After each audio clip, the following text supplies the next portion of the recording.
All right, so welcome back, everyone.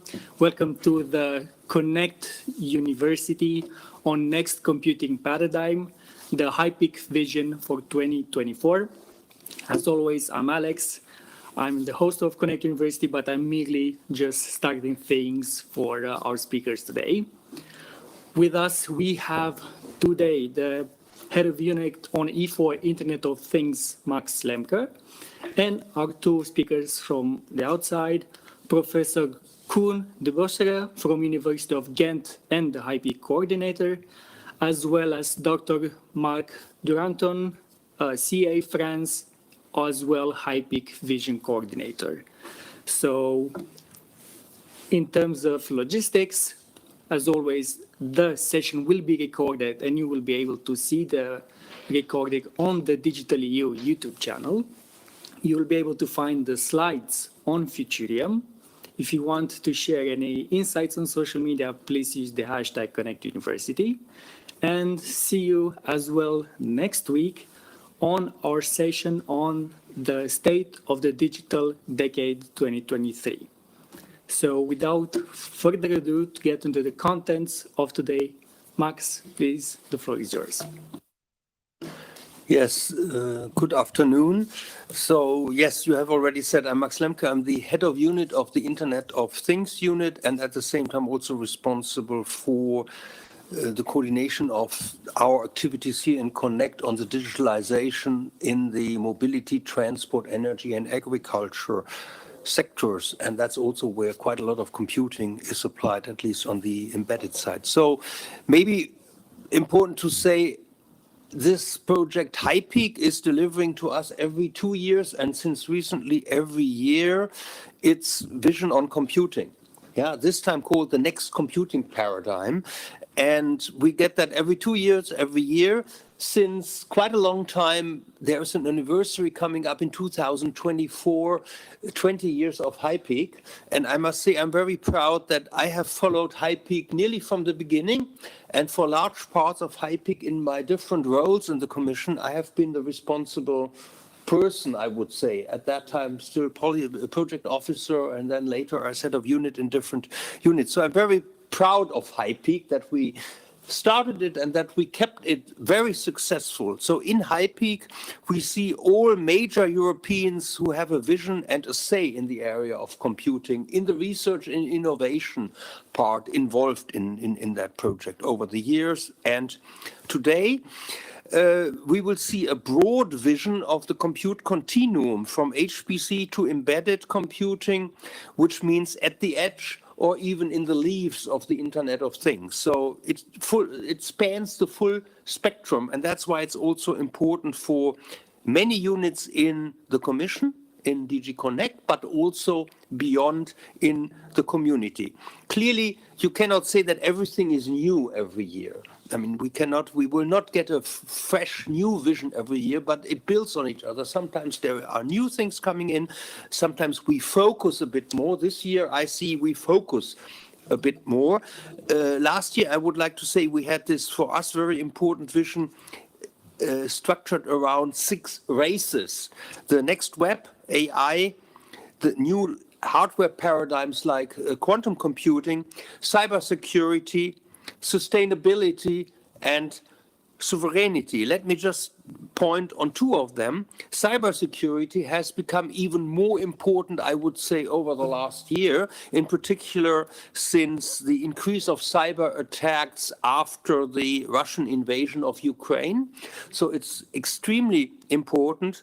And also the term, the race on sovereignty has become important also in Commission policies. If you follow the recent policies of the European Commission, you see this word sovereignty or autonomy, as we sometimes, strategic autonomy, as we see it coming up on the rare materials, on batteries, on semiconductors, in the step communication. So we see that as becoming extremely important. So that is also coming up here again.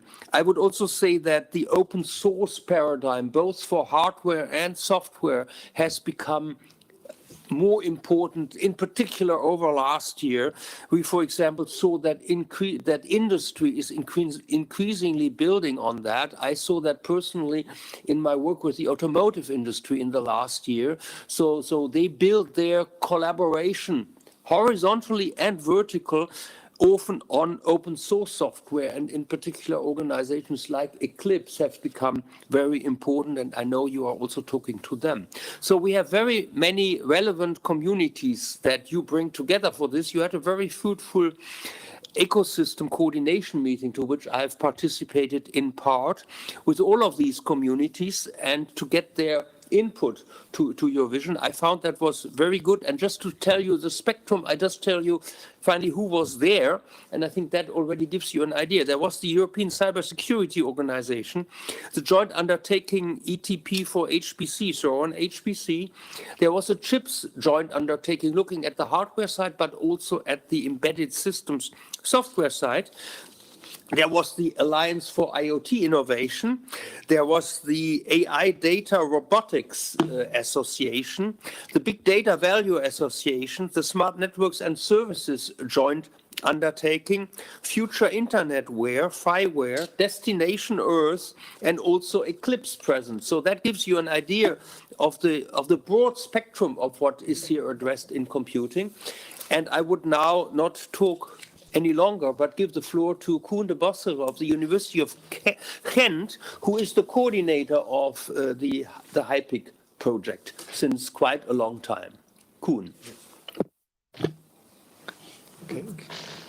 Thank you, Max, for the very nice introduction. Indeed, we have been around here for a very long time, since 2004, and working on our vision every year. I'm going to briefly introduce the HiPeAC network. So HiPeAC stands for High Performance Edge and Cloud Computing. It's an acronym. Open and close. Yes, okay, good. And so what is the HiPeAC community actually at this moment? Well, we are working at the systems level. And here you see on the right the processors like the European Processor Initiatives. Then we have accelerators, but also the tool to design them, to run them. So it's at that level that our community is active. But at the same time, we keep an eye, of course, on everything that happens at the technology level. So if there is new semiconductor technology, of course, this is going to impact our community. So we follow that. And also on the upper side, we also look into applications. And one application, for instance, which is now impacting our community very strongly is everything that has to do with AI, for instance. We need accelerators, etc. We have almost 900 members. These are senior members in Europe, and they bring in their students and their colleagues. So we have members from more than 500 institutions in 47 countries. So we go a little bit beyond the 27 countries of the European Union. And membership is free of charge. So anybody who is an active professional in this area can join our network. It's a project. It's technically speaking, it's a coordination and support action. So we have work packages. At the bottom, we have management. That's not very interesting. Then we have also a very strong communications department. But then we have the two major activities, which is ecosystem building and road mapping. And for the ecosystem building, we have a number of activities, and two of them I would like to mention. The first one is the conference. We have the HiPeAC conference in January every year. This year or next year, the next one will be in Munich. We attract between 500 and 600 people there. It's well attended. There are booths, there are companies. So this is really the major networking event in the community. On top of that, we also have a training event. That's the summer school. And here you see the program of last year. So these are courses that fits the HiPeAC vision. I would say you will recognize here hardware security, sustainability, IoT, cloud native server architecture, and so on. So this is a training activity attended by students, PhD students, but also many senior research from our network. And we have something like 200 people attending the summer school a whole week, mostly in Italy.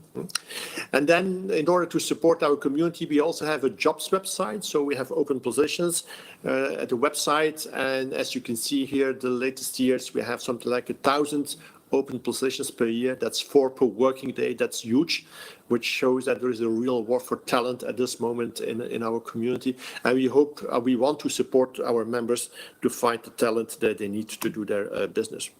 Then there is the vision, the road mapping work, and it's a deliverable of the project, a yearly deliverable. We always deliver it in January.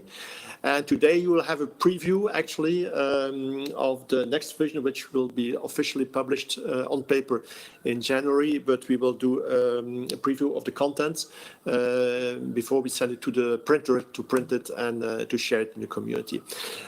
Max already mentioned it. We have a long tradition. We started in 2008 with our first vision, and then every 2 years we produced a vision. The latest one was 2023, and this year we will add the 10th vision. It's also kind of anniversary, which will be the 24th vision of HiPeAC. But in order to explain what the content of the vision is, I would like to invite Marc Duranton, who is the coordinator of the vision, and who will entertain you with the content. Thank you, Koen. So first, as Max said, this vision will be more a focus from last year vision. And I will start with a quick reminder of what we said during the Vision 2023. So in this 2023 vision, we feel a sense of urgency. So in the sense that technology is evolving very fast, and in the context of intensification of geopolitical and environmental pressure. So we think that we are in a races. So first, races against time because of external constraint, like the global warming. We cannot wait 10 years. We have a small question coming from the audience before the actual vision. Would it be possible just shortly present HiPeAC as well, because the audience is not fully known with HiPeAC, what HiPeAC is? That's what we just did. Yeah. Okay. So HiPeAC is a CSA. So it's a project that started 19 years ago. And the goal is to bring together all the people from the computing community, so more hardware and software, both from the academia and from industry in this field. Okay, so then I will continue on what was HiPeAC Vision 2023. So we said that we are in a race against time because of external constraints like global warming, but also because of the very fast evolution of technology like artificial intelligence. And you will see that this will be a big differential since last year, because a lot of things happens during 2023. So we identify more specific races. One of the next what will be the next computing paradigm, as we will call it into the HiPeAC Vision 2023, and it's closely linked with the continuum of computing. I will go more in detail in the following minutes. So one of the races is races for artificial intelligence, but both on the cloud, but also at the edge. And I think this is a challenge that we should bring AI technology at the edge.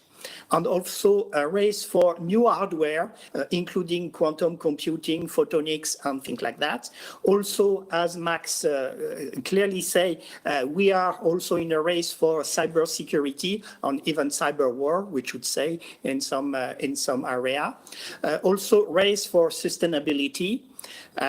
Koen will enter more in detail about this topic, and the race for sovereignty. And we found that sovereignty is also important, so that in the HiPeAC Vision 2024, this will be included into all the previous races to really see what is the sovereignty, not in general, but in all the domain. And of course, we also have a set of global recommendations that promoting a holistic approach and breaking silos. And this will be also conveyed in the HiPeAC Vision 2024. But what it means, breaking silos. It means that if we want to gain a holistic view necessary for global scale-level optimization. And the recommendation in this is to promote collaboration across research and technology team or organization across Europe. And here we have two actions that are ongoing. One is a Transcontinuum initiative, and the other that we just started, and that's also Max said with all the participants to this first meeting on the computing continuum. But first, I will start about the continuum of computing on the Transcontinuum initiative. So we see that now computing is not only on the cloud, not only on your laptop, but it's really going from IoT that are generating data, going into edge platform for pre-processing, pre-computation, using smart networks and services to send the information, the relevant information to a cloud that process big data on analytics, that goes into HPC for a very intensive digital twin. And this is close by cyber physical system that could control back a complete factory or system. So we think that this is important, and it's not only silos of IoT, of communication, or of HPC. So it was why a few years ago we triggered together with ETP for HPC this Transcontinuum initiative, which now are using these participants, so 5G, IIoT, and Internet of Things, BDVA, on big data, EXO on cybersecurity, EPOS, that is part of the chip GU, UTP for HPC technology, EUMAT, and of course HiPeAC. What we had in this, and we want to carry into the continuum of computing, is really to be able to work together between this organization to have joint recommendation for R&D, and of course to promote our recommendation towards the EU or the stakeholder, but also to generate an interdisciplinary network of experts that are complementary because they are coming from all these silos, and having people from different domains talking to each other will bring added value, and of course to contribute to strategic research agenda of the various domain, and contribute to the 5 Horizon Europe missions. So let's continue with the other global recommendation that we had.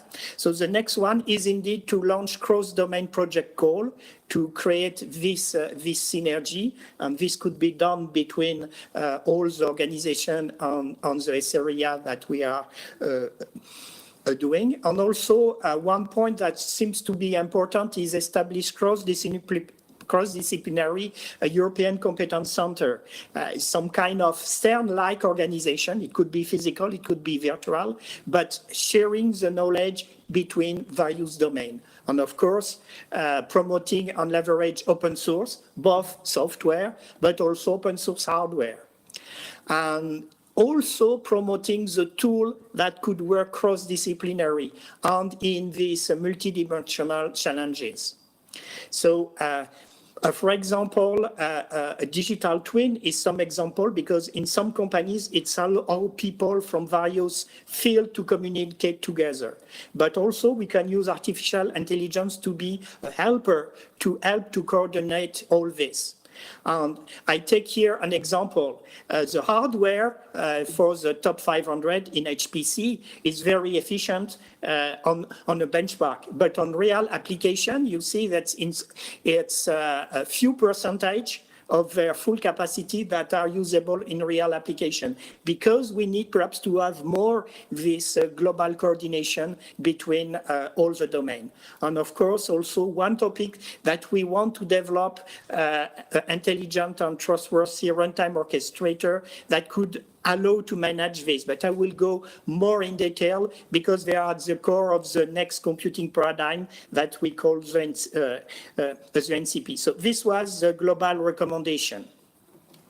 So this is very important to have this holistic approach that cover applications, algorithm, programming language, software stack, data coding, architecture, down to the technology. And we all know that the global optimization is still better than the sum of local optimization. So we need really to have a global view, global co-design, system thinking between all these domains. And this synergy is also one drive where we want to have this breaking silo recommendation. And you see here that HiPeAC is covering few of them, from architecture, data coding, software stack to programming language. But we need to communicate also with technology people, with algorithm and application to cover the broad spectrum. So now I will focus more on what is new, what will be the next computing paradigm.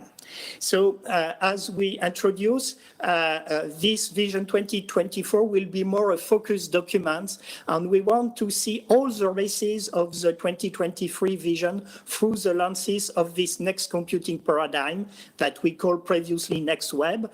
And we still have problem to find the right name, so sometimes we call it also intelligent federated computing and technology to keep ICT into the terminology. But it's really the center of the HiPeAC Vision 2024, what we want to anticipate what will be the needed technology for the future of computing in general. So for us, after the web, the cyber physical systems, the cloud, the Internet of Things, digital twins, the continuum of computing, the metaverse, and of course, artificial intelligence, we think in HiPeAC that the next evolution will be a convergence of all the key elements of this previous technology into what we call now the next computing paradigm. So again, as a joke, if you use the same acronym like intelligent federated computing and technology, it could be a technology that lasts very long. It could be eternal. So clearly, it's all this technology working together into a coherent scheme. So let's go into more detail. What are the key points? So we see that increasing amount of data are generated by interconnected machine to create new services. So we think that the next computing paradigm will integrate the web of machines, the communication between machines, to the web of humans, so our current web. So really a smooth integration of both. Also, this will be important as the machine will interact with the physical world. They need to cope with the constraint of the physical world, like safety, real-time, localization. So also augmented by digital twin. So the key element of digital twin into our vision is that it's allowed to manipulate time like space. Because with digital twin, you could simulate the past, the present, and the future. So time is a variable that you can simulate. So this could be the backbone of the industry of the future. Of course, as this will have to interact with the physical world, the notion of space will be important. So you see, we are more going into the computing continuum because also it will be ubiquitous, but the computing need also to take into account where it is. When I am here in this room, I can connect to the Wi-Fi here, which is not the case when I am in other location. So my rights are different where I am localized. So the computing will have various properties depending where they are localized in space and time. And of course, having this, if you want to visualize this, so the metaverse is one expression of this. So also one of the key ingredients of this is to consider that everything is a service. So application will be composed by composing this service according to the need of the user on a particular criteria. I will go more into this later. And of course, to manage all this service and all this that seems to be complex, we will need this smart orchestrator that will help the user to manage all this complexity and also protect him against a cyber attack and things like that. And all the progress of artificial intelligence could be key ingredient into this evolution. And of course, this is important to do this in a circular and sustainable economy point of view. So let's start with some illustration. So in the physical world, in all sectors of economy, you are creating data that are physical quantities that are going into sensor, edge IoT, and each one has its own protocol, its own thing. So again, here, we want to have a common interoperable technology to break silos, because added values is when you communicate. So for example, your electric car could be linked to the smart home so that the battery could deliver power to the home in a peak hour. So that will also help for the global grid. So here we have an interconnection between car, electric car, home, and the grid. So here it's an added value by composing this thing. So having interoperability will help this composition and find a new economy. So globally, all the physical world will send data to the computing paradigm and will receive action from this. If you are in a self-driving car, so the action will be really to drive the steering wheel and things like that. So how will this will be done? Of course, it needs to be done through secure exchanges and using this paradigm as everything as a service. I will take an example. Here we have a temperature sensor. So the temperature sensor will deliver the service to provide two information, not only the temperature, but also the localization. Because if you give the temperature, it's 23 degrees, if you didn't know where, it's useless. So it's also why it's important to have this information of space and time. It was 23 degrees now. So this is how we go into this 4D space and time paradigm, which is important. And this will be done into this next computing paradigm, which will be mainly distributed, decentralized, using swarm technology, federation, fog. And also important is that it's self-organizing. So you could add new processing resources. Some of them will disappear. And the key element of the technology is indeed this dynamic construction of application from these services, taking into account the non-functional requirements. So if you want a self-driving car that will detect a pedestrian, it needs to do it into a few milliseconds. If it waits 1 minute, it will be too late. So time becomes important, so latency, locality, as I said, for the temperature sensor, but also energy. I could choose for this to have a lower energy application, but perhaps have a lower quality. So, but I should have this information about all this non-functional property. And of course, we need high-level abstraction to do there. And also one important point is that these services should be executed where they are the most efficient. So if, for example, I have to make the average of 1 gigabyte of temperature, it's useless to send 1 gigabyte of data to the cloud. It's better to download the function to make the sum locally. So, so here, instead of moving data, we should move both data and code where it's more efficient. And of course, we should use existing technology. And again, here, to do this, we need what we call meta-level OS. And for us, OS means orchestration system, to be able to orchestrate all this system in a trustable way and a safe for data. And it should run also on the edge. So here, this is a global scope. And so you will see indeed that you will have a swarm of services that could be, for example, offering you transportation, hosting, or things like that. But also, these services could be complementary with digital twin of each part.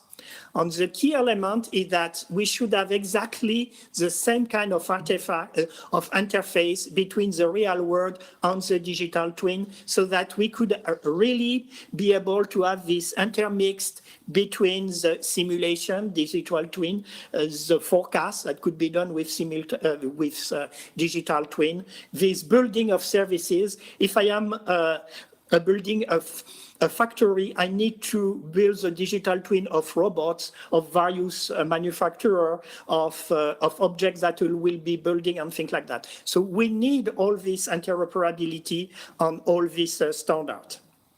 So let's go a little bit more into all the key ingredients, the continuum of computing. So as I say, what we have now is that we have the web protocol that could be streamlined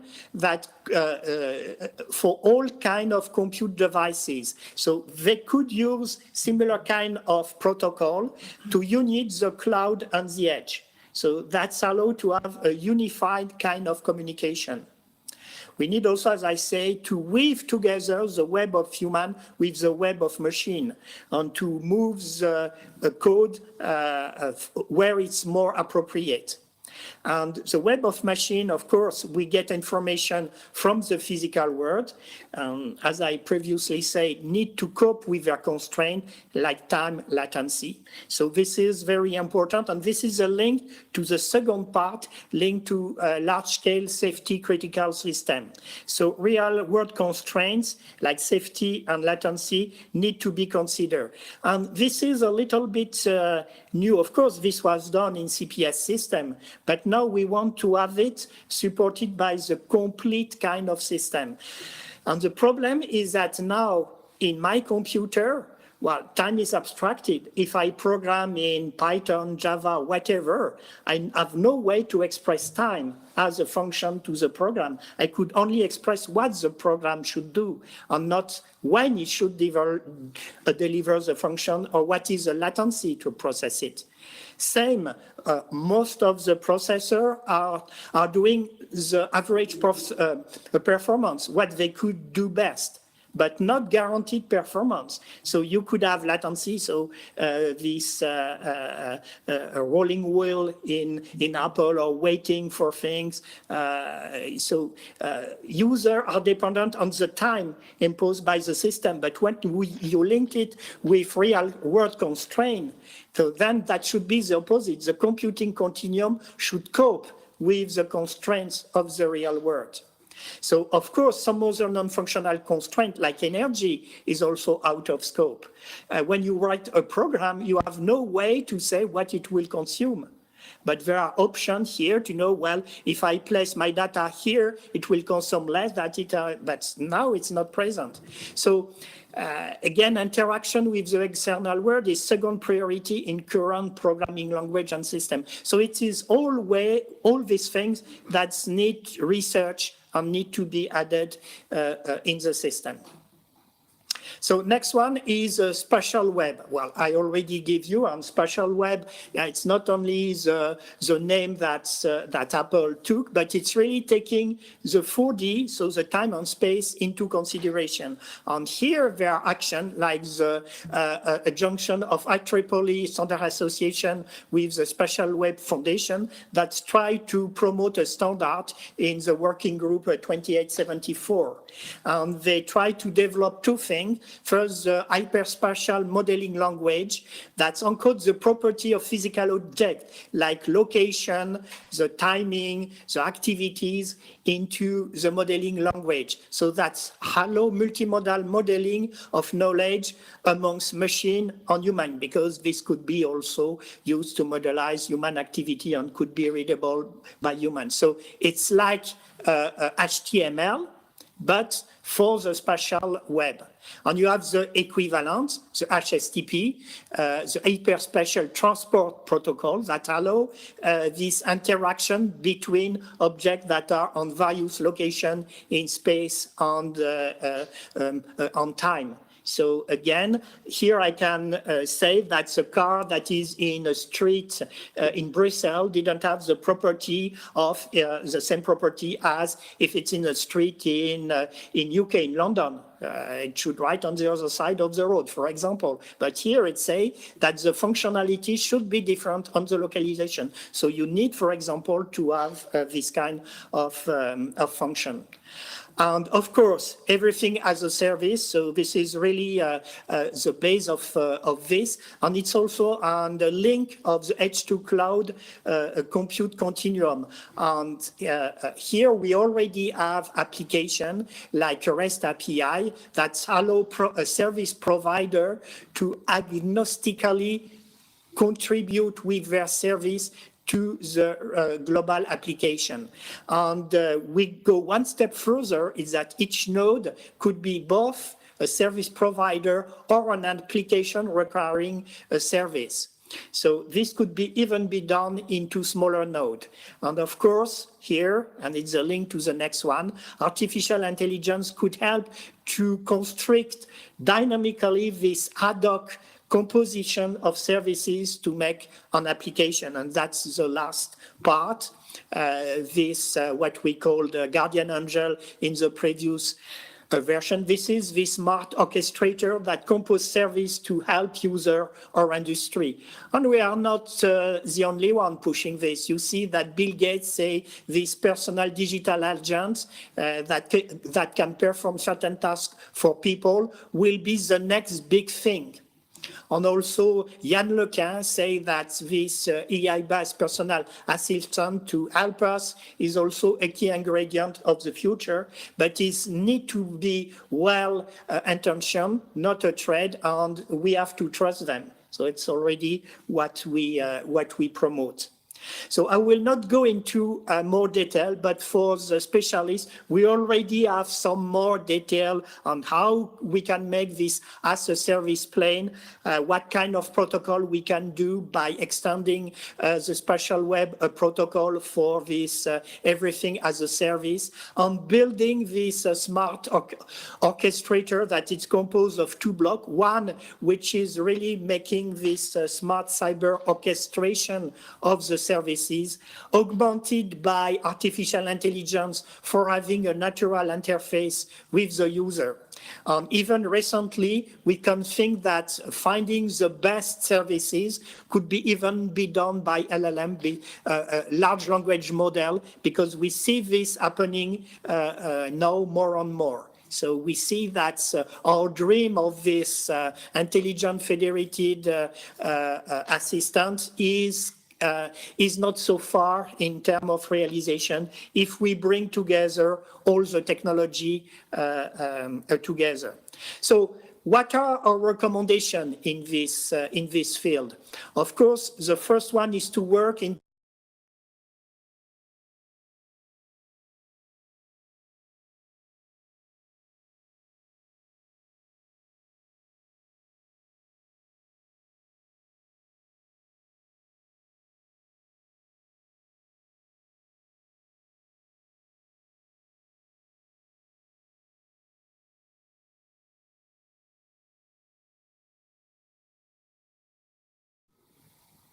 That means that sound is...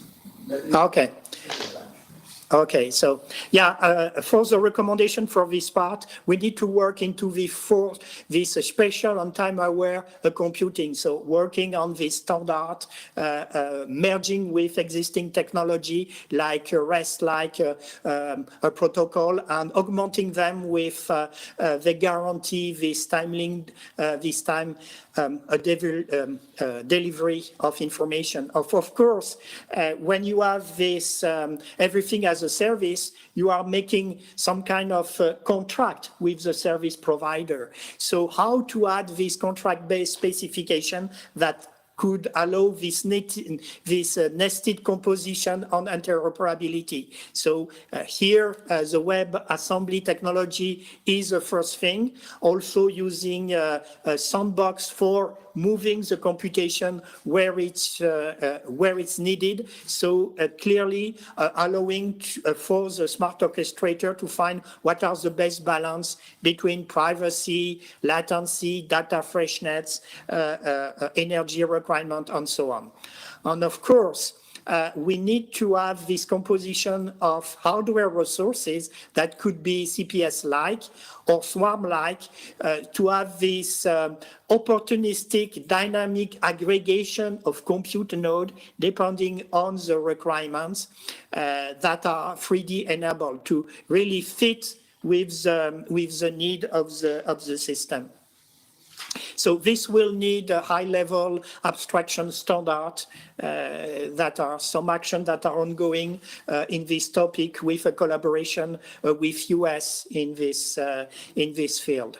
And of course, we need to develop this trusted orchestrator that could assemble these services together.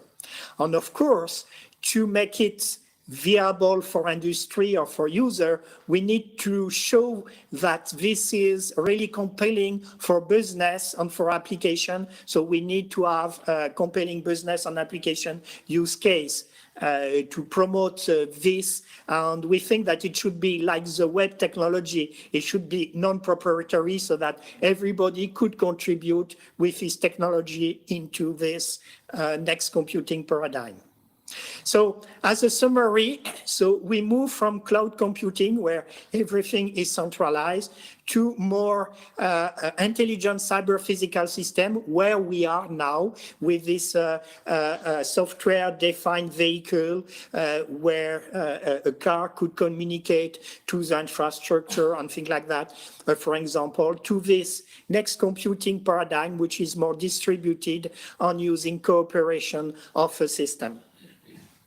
So you will see that this is also relying a lot on artificial intelligence. And artificial intelligence has a big boost last year, and it's going better every day. So we see that in the Gartner hype curve, that generative AI is now in the top of this hype curve. But I will start with a small presentation of what is this large language model and what is foundation model. So you will have all this data that are used to train this foundation model using self-supervised learning. Contrarily to, let's say, previous AI like CNN that are used for image recognition, here the goal of the model is to predict what will be the next element. So if it's a sentence, what will be the next word in a sentence. And here it's self-supervised because you could provide him with the sentence and you hide the word. So it will try to guess what will be the next word, but it could compare with the real word that is in the sentence. So it's why it's self-supervised. We don't need to have explicit labeling like in convolutional neural network, where you show an image on a cat and you say this is a cat. You show an image on a dog and you say this is a dog. So it's doing this, so you could feed them with all data that you can find, and it's how you create this foundation model. But these foundation models are not intended for a particular use or application. They need another step, which is called fine-tuning, adaptation, to be a bot, a chatbot to answer to your request, or to make image captioning, or to make a subtitle. So you need a certain phase, this fine-tuning, to do it. So let's see what are the constraints. So this technology was found by Google, by the way, in 2017 with what is called transformer technology. So it's why OpenAI called their system GPT for generative pre-trained transformer. So just 1 year after the foundation paper from Google, OpenAI made GPT-1. And the compute requirement between GPT-1 and GPT-2 is 80 times more. And when they move from GPT-2 to GPT-3, it's 230 times more. And just as an example, GPT-3, so the complete Wikipedia is less than 1% of the training database for this foundation model. So GPT-3 was available from 2020, but as I said before, this is a foundation model, and they only fine-tune it for chat or make it available in November 2022, and that become Chat GPT. And that we know all this boom about this. But the technology, the underlying technology was present with the same model since 2020. And they realized in 2023, GPT-4, which again need 65 times more computing power. So just an example of the cost. So supposing that you have the GPT, the GPU or the processing power, what is the cost to make this model? So GPT-3 is about $1.8 million. Bloom, which is an European model, is $2.29 million. And there are some guess that for GPT-4, it's $64 million to train it.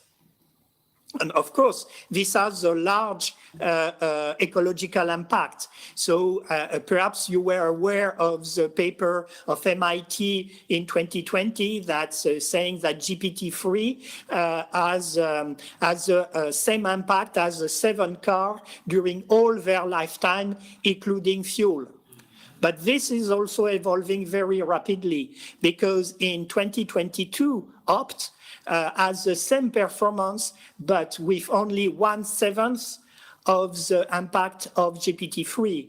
And if we use Bloom, which is a European model, it's even 3 times lower. So now you see between 2020 and 2023, they reduce the CO2 footprint by 21 times. So it's evolving. It's still a lot, but evolving.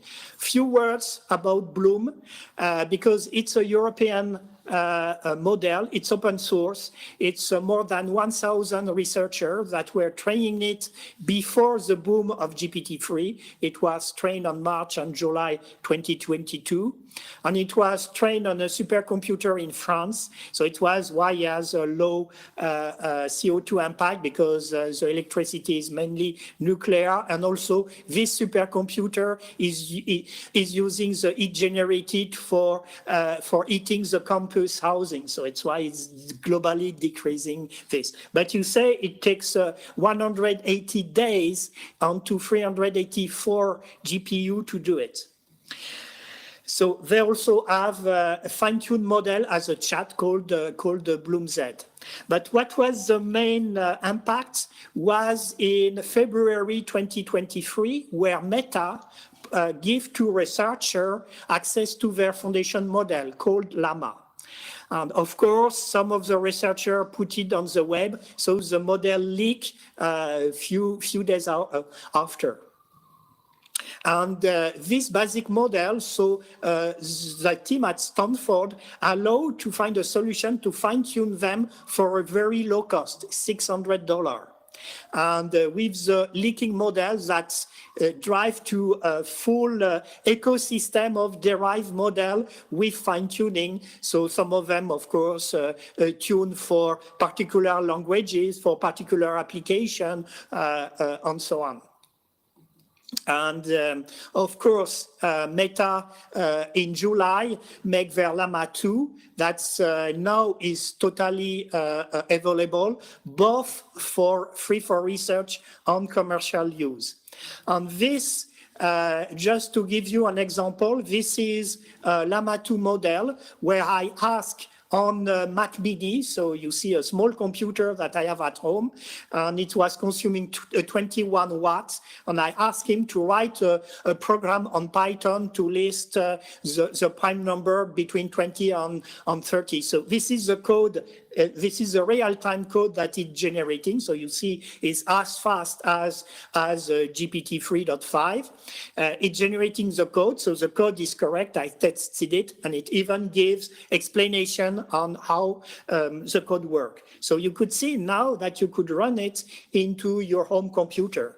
But the next step is running it on smartphone, and Qualcomm announced that they will develop chip to do it on device. That's allow cost reduction because it's using lower energy system and you don't have to pay the fee to access to the cloud. It's also more reliable because it didn't depend on the attack or on the latency of the cloud. And it's also more secure on privacy because it runs locally on your device and you could personalize it. And they did it because in October they chose Snapdragon 8 Generation 3 that's allowed to run the smaller model, the 7 giga model, and that should be available in a smartphone from next year. And they are not the only one. So few days after, you have in beginning of November, MediaTek that have same model,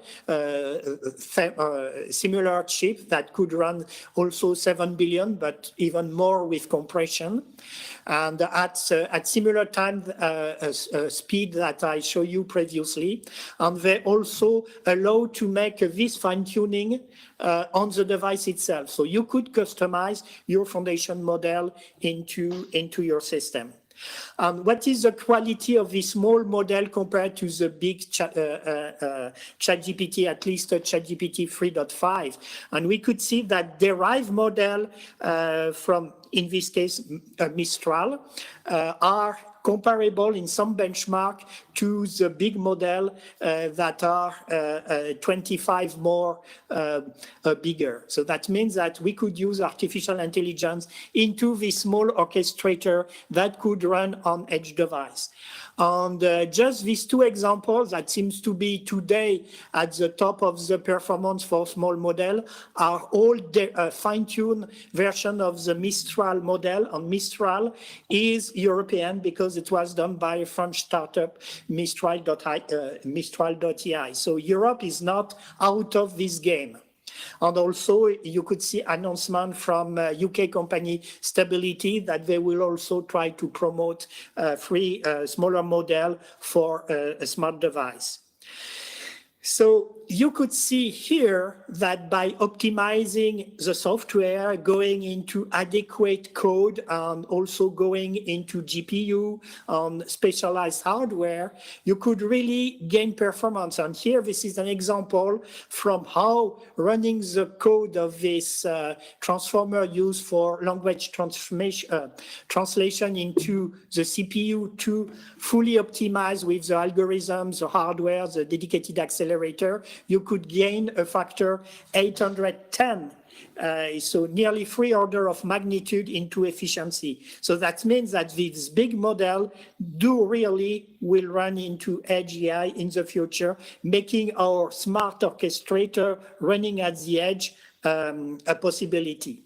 So what are our recommendations? So of course, is that Europe should be an active player by providing foundation model, European foundation model with the European ethics, with the European language on this. And open source is important so that everybody could use it. We need to develop accelerator for LLM that run at the edge, not only for smartphone, but also for car and for other devices. So we have a lot of work here. This LLM will be helpful into the HiPeAC domain because they could improve productivity both for generating code, as I showed previously, but also for helping generating hardware. But it could also help by making the digital world accessible for everybody, because in natural language, you can generate program. You could ask system to do things without knowing programmation. So that could really help for every European citizen. So this is what we recommend in the domain of AI. And of course, this model still are sometimes are hallucinating. So we need to find a way to be sure that what they generate are correct. So then I will go to the next race, which is a race for innovative new hardware. This will be quite fast, but it's important because we see that the improvement of silicon technology is slowing down, and we still need to gain more energy. And here we need to play on various levels, both on the computing paradigm, like using quantum computing or neuromorphic computing, is not the classical computing as we are used to do into our computers today. Also using new technology like new non-volatile memory, magnetic memory, spintronics, using new technology like stack nanofit transistor, using photonics, and also using new technology, not silicon-based, like organics or flexible electronics, that could have a very good green impact for this. And of course, we need to have innovative architecture. So having in-memory computing, using the 3D stacking, and using the adapted precision. And programmability is a key for that. So let's go very fast into the evolution of processing architecture. In the past, we have a big CPU, you do everything on the CPU. Then we have the end of Dehner scaling, meaning that when you go to a new technology node, you cannot increase the frequency or decrease the power consumption, but you could still make more transistors. So that goes into using parallelism. So this is many core architecture. So now we are in the wall of the energy efficiency. It's why we have all these dedicated accelerator, like for AI, like for graphics, for the GPU, like for security, like for network. But for the next step, we also see that this heterogeneous integration using chiplet on the interposer is now a key technology for cost efficiency. And we see that the next step will be to have disruptive architecture where we are more memory and computing intertwined, like in neural network, like in this large language model. So this could be computing near memory or computing in memory. So, of course, using new paradigm like quantum computing or photonic computing. So our recommendation for this new hardware is indeed that now, because of the slowdown of technology improvement, and it's what Patterson, one of the godfathers in hardware architecture, is saying, that we are in a new golden age of architecture. So we could create again new architecture, new accelerator. So Europe should be proactive in defining this new architecture and this new processor. But they need also to have the support so that academia or startup could make realization or test this idea very fast. So we need to be able to make fast prototyping of chip or fast design of chip very quickly to test this idea. We need also to have a global view. So of course, we need to promote RISC-V. We need to have a new foundry. So this is the CHIP Act. But there is a lot of things in between. A computer is not only the computing core, it's all the interface, the memory, the STIP flatbed. And you need EDA tools that are proprietary. You need a foundry. So all this need to be taken into account, again, breaking the silos and having a global view. And of course, now chiplet and interposer could be also a way where Europe could differentiate. It's out of from research, so now it's more the time to make this ecosystem building, having interoperability between all the provider of chiplets so that people could really build a new system. And of course, we need to find new way to increase the sustainability, not just energy consumption, but also how to decrease CO2 and using other technology.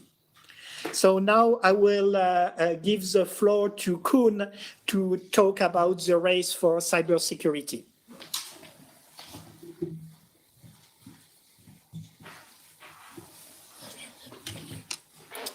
Thank you, Mark. Cybersecurity is the next race. And it's very important because we are living in a vulnerable society at this moment. And the reason is that, well, the ICT systems are everywhere in the new computing paradigms. Everything will be digital, they will be talking, which means that the attack surface is growing. It's huge, and that opens, of course, possibilities to organize cyber attacks on our core infrastructure. And because this society critically depends on well-functional ICT systems, that's really important. Imagine that at some point the banks would not work anymore. You can imagine that the whole retail system, they can't sell anything anymore. So that would have a huge impact. So at the same time, we also see that many of the hardware and software building blocks are opaque, proprietary, and black boxes. So we have no control of what's inside. And what's even worse, many of them are not produced by Europe, but they are coming from outside the EU, which creates a strong technical, economical, and political dependencies on other continents at this moment. So there are also some issues with privacy, for instance. Cyber attacks, well, I already mentioned that they can be economically devastating and they can even kill people and animals if that would be, well, in certain situations. Another concern is that cybercrime has become an industry. There are really companies making money out of cybercrime, and so they are using tools and automation to optimize their processes. Since we have now several wars at the border of Europe in several places, there's also cyber warfare that's being used also against Europe, also against society. For instance, at this moment, there is a big debate in the US among different candidates for the presidency. For sure, other countries are also interfering there at this moment. And the privacy is all threatened, all our data is stored in bits and bytes. They can leak, of course, and people can use that information for purposes it was not intended for. Another thing is if we have more hardware, we can also have microarchitectural security flaws, and they are more difficult to fix. So if there is a real hardware design problem, and this is used in millions of devices out there, and hackers succeed in breaking in, well, it's not the case that we can replace the hardware overnight, like we replace software overnight. So that's also a concern. Vulnerabilities often arise from the integration of multiple components. The components themselves can be safe, but if you combine them, maybe there is some security hole in the combination. And the new threats, which is actually only 1 year old, I would say, are the technologies like the large language models and the distributed ledger technologies. They are spreading fast, and there is very little security assessment at this moment. And there was one attack disclosed actually this year. This is prompt injection. So this is something new. You can just design prompts and give it to a system, and then it can give you answers that it should not give to you. You can just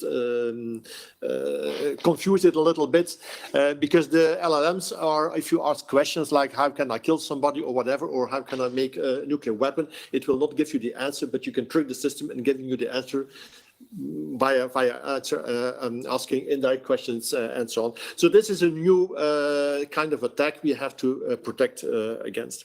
So the recommendations for cybersecurity, in short, we believe that we need more methods and tools, and also we have to use security and privacy as a first-class citizen when designing new elements for the new computing paradigm. We also need methods and tools to find vulnerabilities in existing elements. And we also recommend that the critical parts of the new computing paradigm would be built on well-understood open source hardware and software, if possible, made in the EU, trustable because it has been audited, and etc. And open source is, of course, a possibility to realize this. So also at runtime, we need tools to detect intrusions, attacks, privacy breaches, and so on. And also it's important to take care of authentication, identification of people and hardware components to guarantee end-to-end trust Then we have finally, we have the security of the LLMs, and especially the LLM prompt securitization that we think is important. And we have to empower the users with their own privacy control. Preferably, there will be no backdoors because they can always be abused by people with bad intentions. And then also maybe broaden the mandatory security and privacy by using certification of particular components into the systems, and make the IT systems providers themselves liable in case of subpar cybersecurity privacy. But maybe we have to think about an exception for open source projects, because there very few people can be made liable for that. This brings me to the last race, the race for sustainability, and I'm afraid that this is going to be a little bit a sobering message. I not want to ruin the party, but still there are some issues here, some big challenges.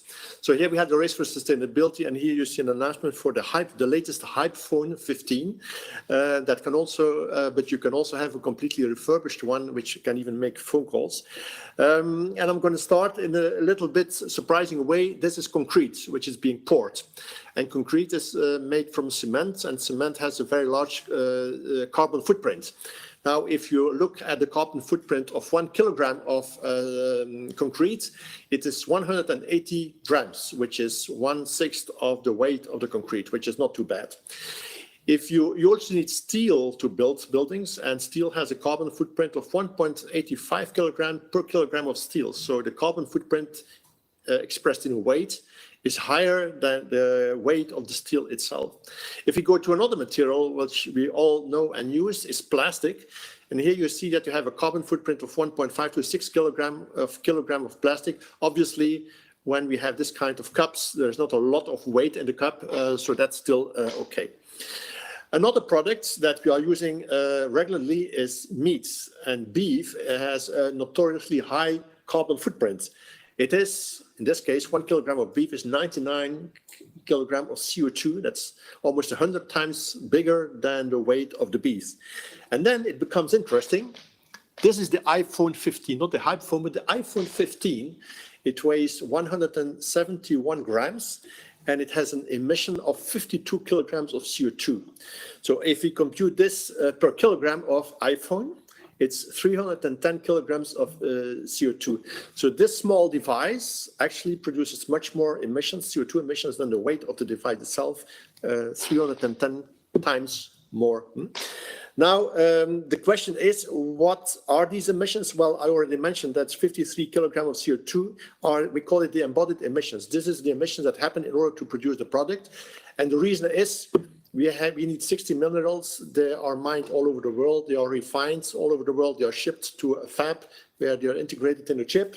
The chip is then shipped to a factory where they build a system with it, and then it's shipped to the customers, and they take it with them on the plane, and it maybe travels 3-4 more times around the world. So these are the embodied emissions, but there are also operational emissions. That's the power consumption. And the sum of the two is 63 kilograms. So these are numbers by Apple, so these are reliable. But you see that the operational emissions is only 15%. And even it's less probably, because if you look at the battery has a capacity of 12.7 watt hour. If you charge it every day of the year, you will use 4.6 kilowatts a year, and that's something like 1.5 kilogram of CO2 as emissions. So that's much less than the 10 kilograms. So you have to use your iPhone for 7 years before you reach the 10 kilograms. So an important insight here is that power efficiency does not equal sustainability. It's not because you're more power efficient that you're more sustainable. Of course, you are more sustainable, but not fully sustainable. And you only work on the red part, the operational emissions. Now, there is another one, the dirty carbon secret behind solid state memory. So if you have a hard disk and a solid state disk of 1 terabyte, the operational emissions, if you use it for 10 years, are 3 times higher for a hard disk than for a solid state disk. So that's good. So let's use the solid state disk because it's more power efficient. But if you look at the embodied emissions, the solid state disk has 8 times more emissions than the hard disk. And if you add the two together, you see that the solid state disk is actually less sustainable than the hard disk. So this brings us to a very interesting announcement here for Apple that brought to the market a carbon neutral product. So this is a lighter product, 42 grams. And this emits 36 kilogram per CO2, which is more than an iPhone, but okay. But Apple announced that this is carbon neutral, and how did they do it? So this was the original emission of 36 kilogram. And then a major part of it was the electricity to manufacture it. And apparently they succeeded in making that electricity green electricity, renewable electricity. And also in transportation, they could save some energy by not using air shipping. And also they could save on the materials by using some recycled materials. And this could allow them to reduce the emissions to 8 kilograms. And these were then offsets by planting trees in, I think, South America. And that brings them back to zero. So this shows that it is possible. Can it also be done for the iPhone? Yes, it can be done, but the problem is that they can reduce the emissions only to 63 kilograms. They did an effort, but apparently they could not make all the electricity renewable, probably because they use factories abroad that did not have enough renewable electricity, but I assume they will work on it in the future. So now these are the last few slides. So this is the evolution of the IT energy demand of the IT industry, just the electricity. And it's a study from Schneider Electric. And here you see that between 2020, 2023, we have an increase. And you see also where it happens. It's a device manufacturing, that the embodied ones. TV is going down. IoT is obviously growing. Then we have network equipment is also growing because you need it for IoT. You have the mobile networks. This is 5G is growing. And at the bottom, you have compute, and that's AI. So you see that the increase in power consumption of the IT industry is actually due to the latest trends that we want to promote.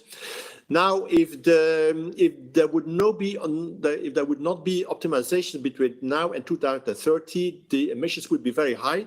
But the industry succeeded in bringing it already down by 50% or so to the level, the 3,200 terawatt hours that we have.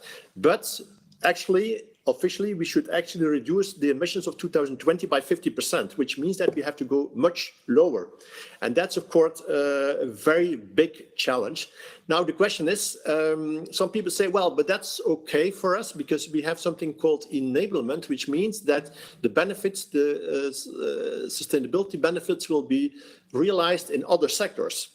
And there's a report by Jesse, Smarter 2030, and they say, well, the carbon footprint of the ICT industry is 1.2 gigatons of CO2 equivalent.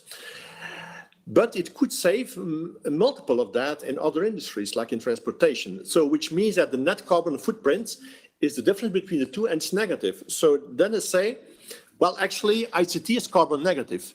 So the more emissions we have in ICT, because we have more powerful technology, the more other sectors will be able to save on emissions. But do we have a proof of that?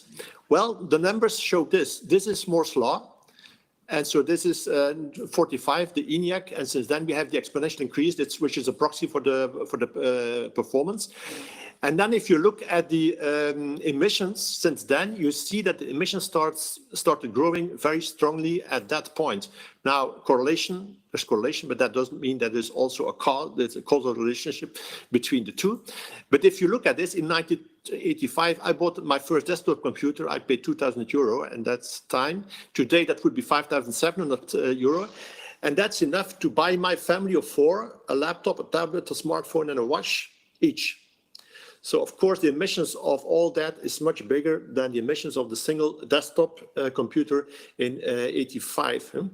Here you have another number. This is the price per mile in an airline. And you see the red curve is going down from 32 cents to 16 since 1980. And the length of the trips is also, there's the blue one, is increasing. Now what you see here, this is the .com period, 95 to 2000.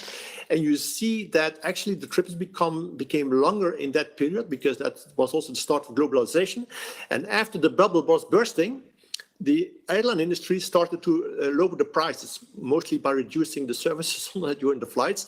And you see that the trips went longer and longer since then. And also the number of people flying was increasing. It goes from 2,000, well, this is the number of kilometers, person kilometers. It comes from 2,000 billions it is, and then 12 years later it was 4,000, and 12 years later doubled again. It quadrupled over 24 years. So that's the enablement. And I think experts agree that enablement rebound effects exist. And if we work on efficiency, efficiency leads to more consumption, not to more sustainability, unless you work to reach that goal. So that's, and also here you see, for instance, Digital Europe. That's something that really goes to our heart. There's no Green Deal without digital. And it says it has the potential, but we have to be careful that the potential is realized and not that we have the unwanted effects of rebound, because otherwise it will only, it will not improve. And then we see here that enablement leads to something that is called digital exceptionalism, where we say, well, it's okay to spend more carbon in ICT because it's better globally for the planet. And that's the same argument that was used after the Second World War for flying. It brings people together, it's good for peace, so there should be no taxes on kerosene. That's was one of the reasons why they did it, as far as I know. This is my last slide. What are the recommendations for our community? We believe that we should work on validated life cycle models, because the community is not aware what's good for sustainability and what does not help in sustainability. Just reducing the power consumption is good, but you can do more than that. And once we have the models that we trust and we all agree on, then we can adapt our design methodologies to use them and to design more sustainable systems. We can build less systems, maybe use them longer, more intensively, but that means that we will also have to change the business models of the industry, because otherwise they will go out of business if they sell less. And then we also have to work for effective ICT for green applications, not just say, well, it will happen automatically. No, focused work on these kind of applications. And so that's basically the end of the presentation of the vision. Thank you very much. Mark, I think you can go back. Yeah, thank you. Thanks to both of you. I just want to comment that we have some questions on Slido from you, and rather than us reading them, we give them to Mark and Koen, and maybe they can directly comment on the most important ones. Obviously, we cannot answer all of them because time wouldn't allow that. But we have about 10 minutes left for you now to comment on the Slido questions. Thanks, Mark. So I've seen a few questions. Yeah. I've seen a few questions that are related to the societal impact of what we discuss. One is on the access to the digital technology. Other are question, if I'm correct, on the impact that AI will have on the market. So the fact that this technology, as I explained, will help people to, like with a large language model on AI, be able to have more access to this technology, because basically we see that I'm French, so I've seen a remark from the Ministry of Technologies here that say that 1/3 of French people have problem with the digitalization for their taxes and things like that. So it's why it's important to have this technology like the Guardian Angel, like this orchestration that could make this technology accessible to everybody, so that they could interact with the rest of the system very efficiently. So I see another question on the discussion of the Commission on the Web 4.0 related to the spatial web as promoted by IEEE. I think that it's very important that Europe is part of it. So remember that the web is coming from, CERN, Switzerland, so but it's part of Europe. But this become an international standard for communication, and it's trigger a whole new era of digital system. So it's important that for the evolution, we are also proactive. Indeed, we need to see what is good in the current standardization. So there are also some other view like the USD, so the universal scene description that is used by NVIDIA to aggregate their various software into their omniverse. But it's important that we use the best of this technology to define open protocols so that everybody could be able to develop the technology and benefit from it.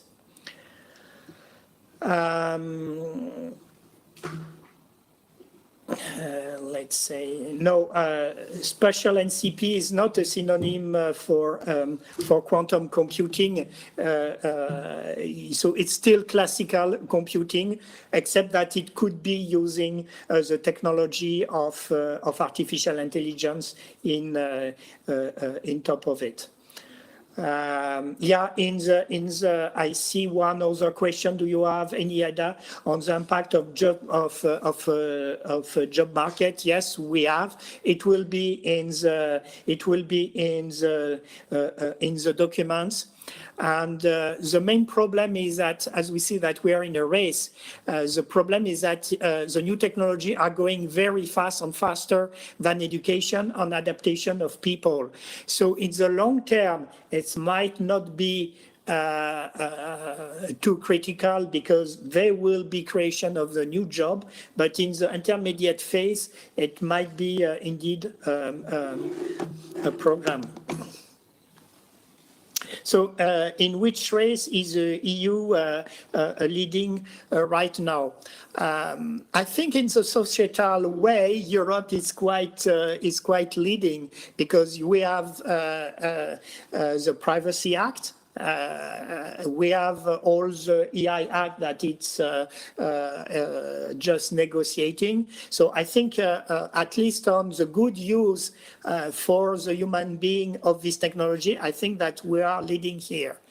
As I also show, European company or European people are key in EI. So I just show the example of Mistral, but there are other. Stability EI is in the European continent because it's UK. You have a lot of French or European researcher in the big companies.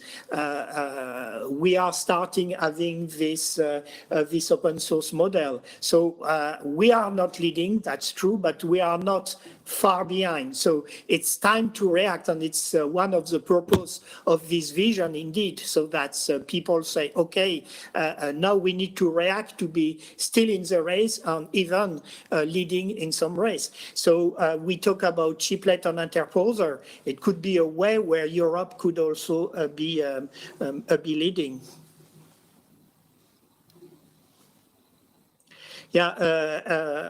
There is a question about open source on the RISC-V. Yes, I think this is very important to support open source version. But as we say, we need to see the global stuff. When you have to make a complex SOC, the cost of the license of the instruction set is a few percent of the global price. And in the effort, you need to integrate some other IP, not only the core, but the I/O, the memory, the accelerator. And you need to use EDA tool, and most of the EDA tool are proprietary and not open. So yes, it's very good to support RISC-V, and we are supporting it. as HiPeak, and we have a lot of the HiPeak community that is working on this. We are totally in line with the European Chip Act about supporting our effort in Foundry, but we should also support all the other steps to help people to go quickly from idea. And as we say, it's a new area where we could make a new accelerator, new architecture. So to accelerate to how to go it faster into prototypes so that they could test it in the field. So it's not only a RISC-V, this is part of the element. So we should see the complete chain.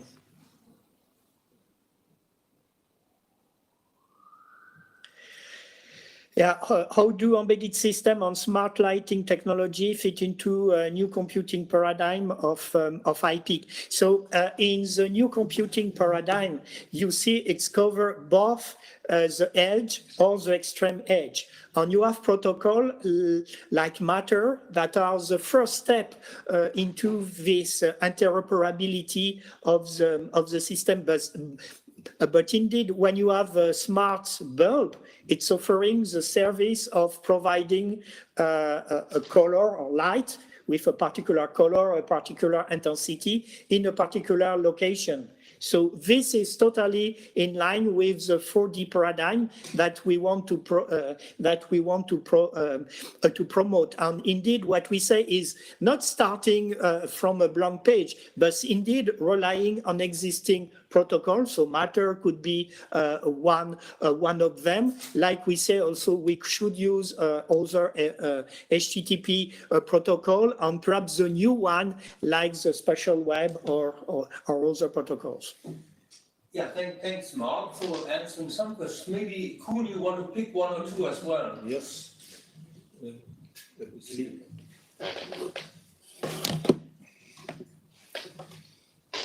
Yep. Mark. Yep. This is working. Yes, it's working. So I would like to add something on the job market. It is the case, well, of course, the job market is under stress now. There's a war for talents, but we are losing in Europe also almost 1 million people in the job market per year just because of demographics. More people are retiring than there are people entering the job market. And this is a problem. So the baby boomers are leaving the job market, and there is in some countries, there are just not enough people to replace them, especially in the new member states. Sometimes for 100 people retiring, only 70 people are replacing them, which is a problem, especially in care options, in care jobs and in teachers, etc. But also truck drivers. In every discipline you have it.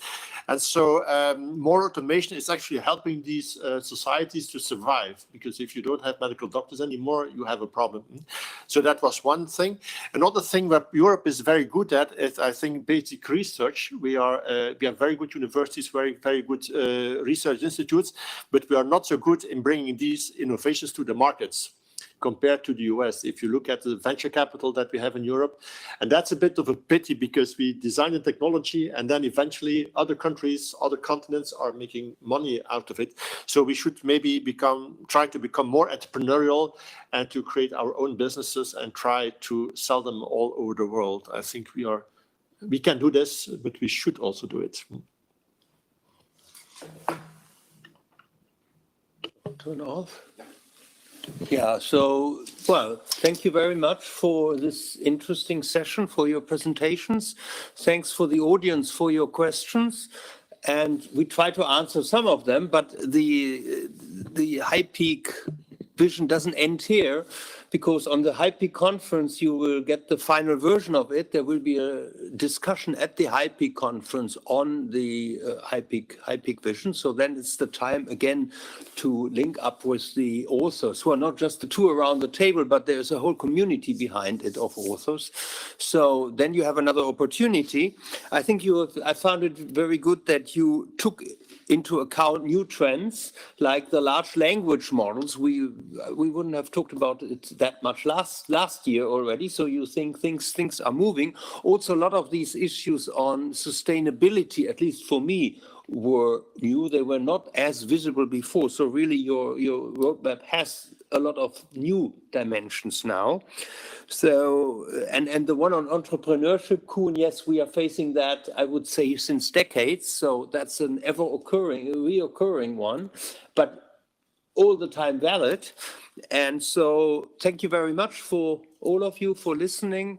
Thanks for your presentations. I wish you a nice evening and a good weekend. Bye. Thank you.